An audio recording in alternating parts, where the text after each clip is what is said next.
Hello guys, Miss Jordan back for our Read Aloud, continuing on in chapter 7 of our book, The Lion, the Witch, and the Wardrobe, The Chronicles of Narnia. We have completed our first week of distance learning. It's very exciting that we accomplished that. You guys are awesome and you're rock stars for getting started on that and working your best on it. So I'm very, very proud of you. I miss seeing your faces and getting your hugs every day, but we will at some point be together again, and I just want you to know I'm proud of you. So we are going to read chapter 7 as the next chapter in our book. We are only going to read part of chapter 7 today, and then we're going to have to finish the second part of it at a later date. So we left off in chapter 6 where they entered into the land of Narnia, all the siblings, all 4 of them, and they spot a robin, which is a bird, and they're following the robin. They think the robin is communicating to them which direction to go, so they're hopping from tree to tree to tree. Well, they're not hopping, the bird is hopping, and they're following the bird as it goes. So we're going to continue on with from there, and it ends in chapter 6 where they have been following this bird for so long that they don't know if they should keep going, when Edmund's getting hungry, and will they know their way back, and should they keep following this robin. So chapter 7 starts or is titled A Day with the Beavers. So let's go ahead and read. We got Sadie over here snoring, and Tank. We'll see how well they behave today for story time, right? Are you going to behave for story time? He's giving me the look. We'll see. He'll probably be standing up like he always does. Right? Tank. While the 2 boys were whispering behind, both the girls suddenly cried, "Oh!" and stopped. "The robin!" cried Lucy. "The robin! It's flown away!" And so it had, right out of sight. "And now, what are we to do?" said Edmund, giving Peter a look which was as much as to say, "What did I tell you?" "Shh! Look!" said Susan. "What?" said Peter. "There's nothing among the trees over there to the left." They all stared as hard as they could, and no one felt very comfortable. "There it goes again," said Susan presently. "I saw it that time too," said Peter. "It's still there. It's just gone behind the big tree." "What is it?" asked Lucy, trying very hard not to sound nervous. "Whatever it is," said Peter, "it's dodging us. It's something that doesn't want to be seen." "Let's go home," said Susan, and then, though nobody said it out loud, everyone suddenly realized the same fact that Edmund had whispered to Peter at the end of the last chapter. They were lost. "What's it like?" said Lucy. It's a kind of animal," said Susan, and then, Look, quick, there it is." They all saw it this time. A whiskered, furry face which had looked out at them from behind a tree. But this time it didn't immediately draw back. Instead, the animal put its paw against its mouth, just as humans put their finger on their lips when they are signaling you to be quiet. "Tank, sit. Sit."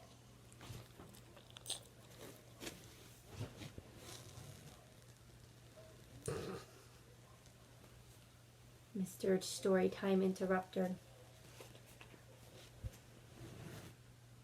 Then it disappeared again. The child all stood holding their breath. And here is a little picture of the little creature, whiskered face that they saw hiding behind a tree.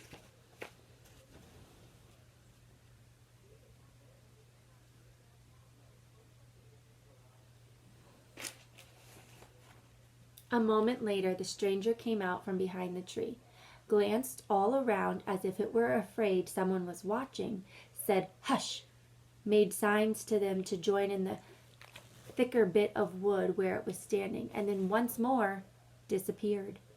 "I know what it is," said Peter. "It's a beaver. I saw the tail. It wants us to go to it," said Susan, "and it is warning us to not make a noise." "I know," said Peter. "The question is, are we going to go to it or not?" "What do you think, Lou?" "I think it's a nice beaver," said Lucy.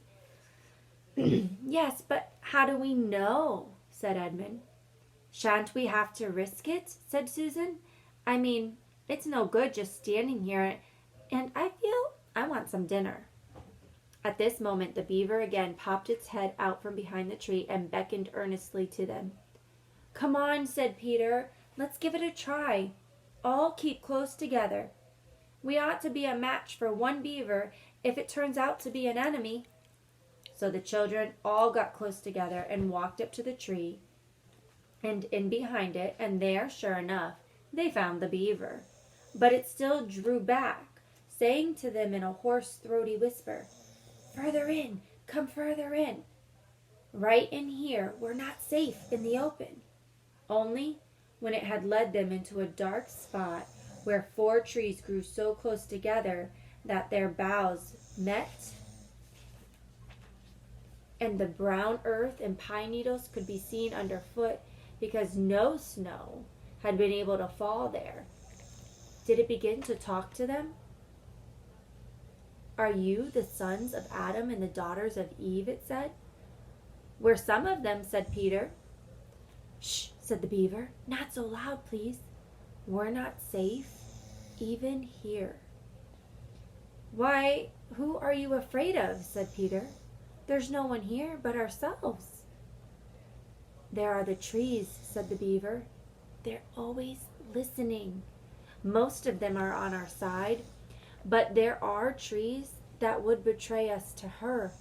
You know who I mean?" And it nodded its head several times. "If it comes talking about sides," said Edmund, "how do we know you're a friend?" "Not meaning to be rude, Mr. Beaver," added Peter, "but you see, we're strangers." Quite right, said the beaver. "Here is my token." With these words it held up to them a little white object. They all looked at it in surprise, till suddenly Lucy said, "Oh, of course, it's my handkerchief, the one I gave to poor Mr. Tumnus." "That's right," said the beaver. "Poor fella. He got wind of the arrest before it actually happened and handed this over to me. He said that if anything happened to him, I must meet you here and take you on to—" Here the beaver's voice sank into silence, and it gave 1 or 2 very mysterious nods. Then, signaling to the children to stand as close around it as they possibly could, so that their faces were actually tickled by its whiskers, it added in a low whisper, "They say Aslan is on the move. Perhaps has already landed."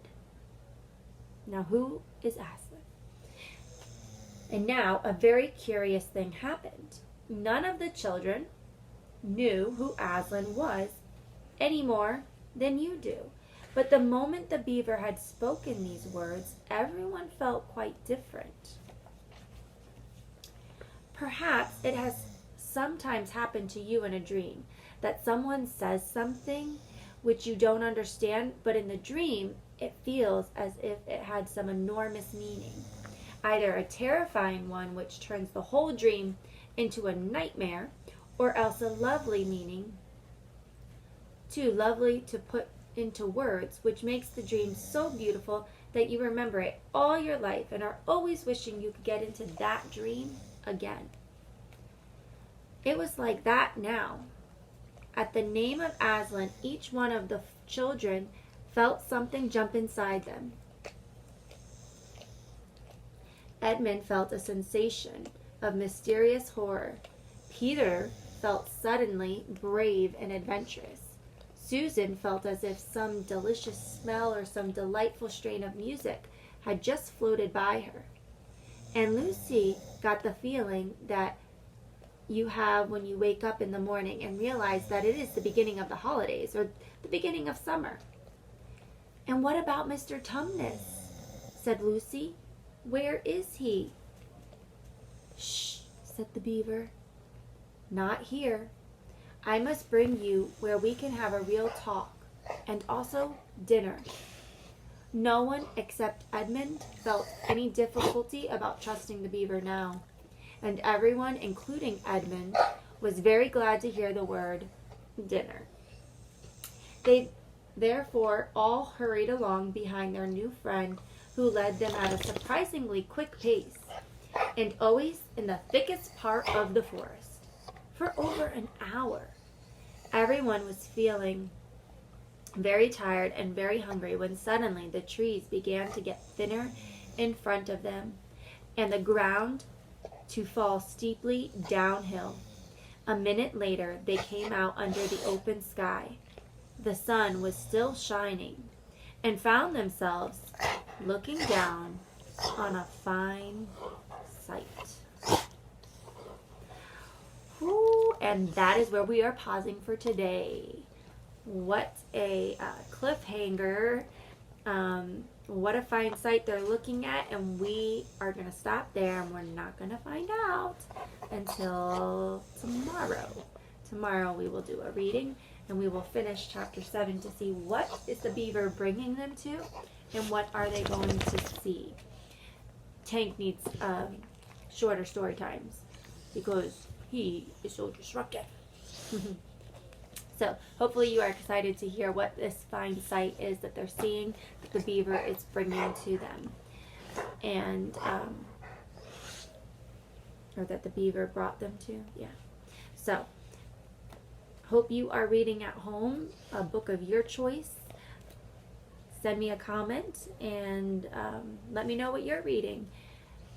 We have our reading logs that you guys got to be keeping up with. So you can put a summary in your reading log. Let me know on the comments for fun what you're reading. And I hope you are getting to keep up with this book and are enjoying this book.